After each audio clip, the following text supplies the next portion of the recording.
My wife, for my birthday, she said, we're going to go someplace. I didn't know where we were going. I knew that we're going to the Cinema Christine, but I didn't know what we were going to watch. And, we watched Les 400 Coups with our daughter who hadn't seen the movie, who's 9.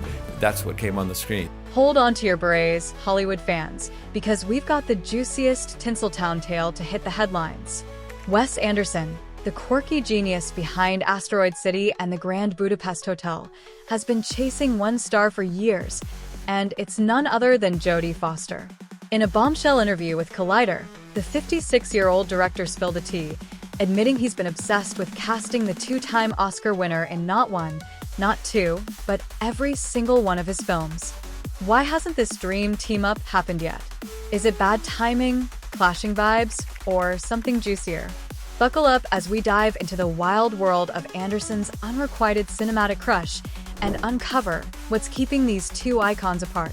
The director's desperate pursuit. Picture this: Wes Anderson, the king of pastel palettes and symmetrical shots, sitting in his quirky office, penning scripts with one name in mind, Jodie Foster. The Collider interview dropped a bombshell when Anderson confessed he's been sliding into Foster's DMs. Well, her agents probably, for years, offering her roles in 3 or 4 of his movies.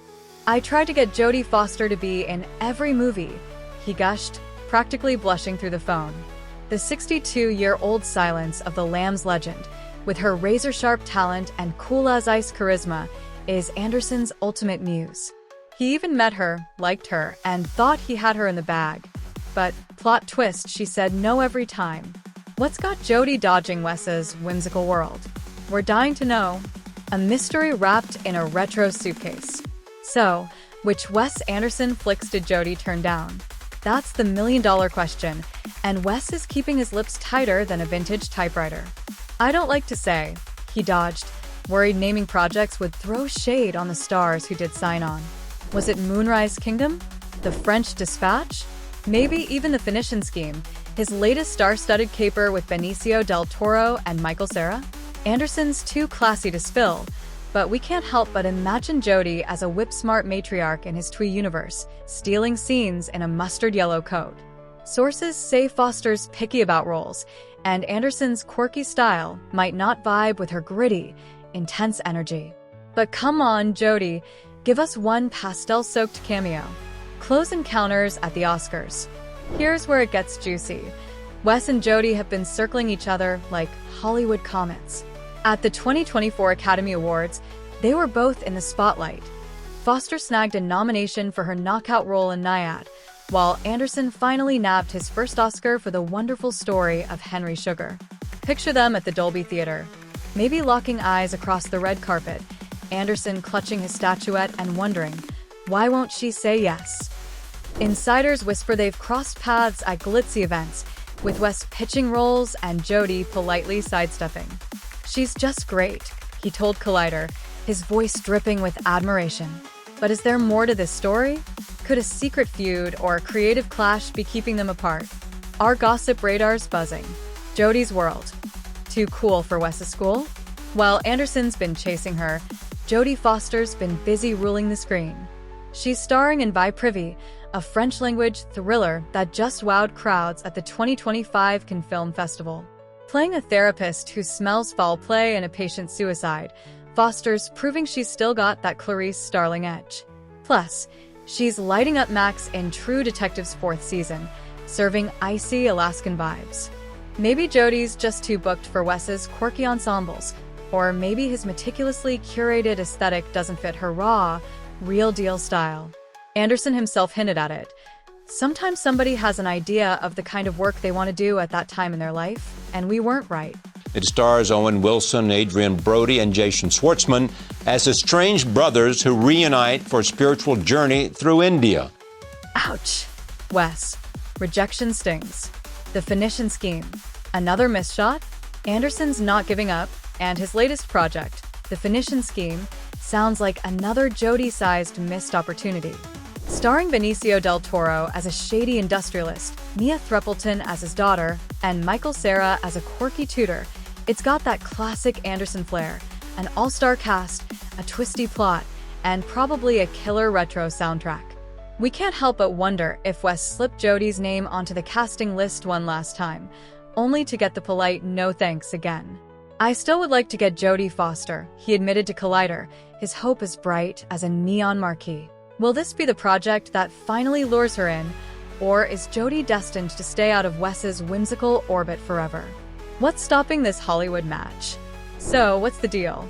Why can't Wes and Jodie make movie magic together? Some say it's timing. Foster's been selective, diving into projects like By Privy that let her flex her dramatic chops. Others whisper Anderson's hyper-stylized world, with its deadpan humor and meticulous sets, might feel too rigid for a free spirit like Jodie. One Hollywood insider spilled to us, Jodie's all about authenticity, and Wes's films are like living in a vintage postcard. It's not her vibe. But we're not buying that excuse entirely. Foster's versatile enough to slay any role, from taxi driver to true detective. Could it be a scheduling snafu, a secret script disagreement, or just Jodie playing hard to get? Whatever it is, this unrequited casting crush is Hollywood's hottest mystery. The future, a Wes and Jodie collab? Don't count this dream team out just yet. Anderson's still got stars in his eyes when he talks about Foster, calling her pretty amazing with that boyish charm of his. With the Phoenician Scheme hitting screens soon and Foster's star power burning brighter than ever, there's still hope for a cinematic love story. Imagine Jodie in a Wes Anderson flick, trading witty banter in a pastel diner or solving a caper in a tweed suit. Fans would lose their minds. For now, we're left with Anderson's longing and Foster's polite passes, but in Hollywood, anything can happen. A Hollywood cliffhanger. Wes Anderson's relentless pursuit of Jodie Foster is Tinseltown's most tantalizing what-if. His candid Collider confession reveals a years-long obsession to cast the Oscar-winning icon in his whimsical world, only to face rejection at every turn. Despite their near misses at award shows and Anderson's unwavering admiration, Foster's selective streak and gritty style seem to clash with his pastel-perfect vision. Yet, the director's hope burns bright, hinting at future pitches for projects like the Phoenician Scheme. Foster, meanwhile, shines in By Privy and True Detective, proving she's in no rush to join Anderson's quirky ensembles. Is it timing, taste, or a deeper creative divide keeping them apart? This saga has all the makings of a Hollywood blockbuster: drama, mystery, and star power. Fans can only dream of the day Foster says yes, stepping into Anderson's retro universe for a role that could redefine both their legacies. Until then, we're left with a delicious cliffhanger, eagerly awaiting the next chapter in this cinematic courtship. Will they ever align? Only time will tell.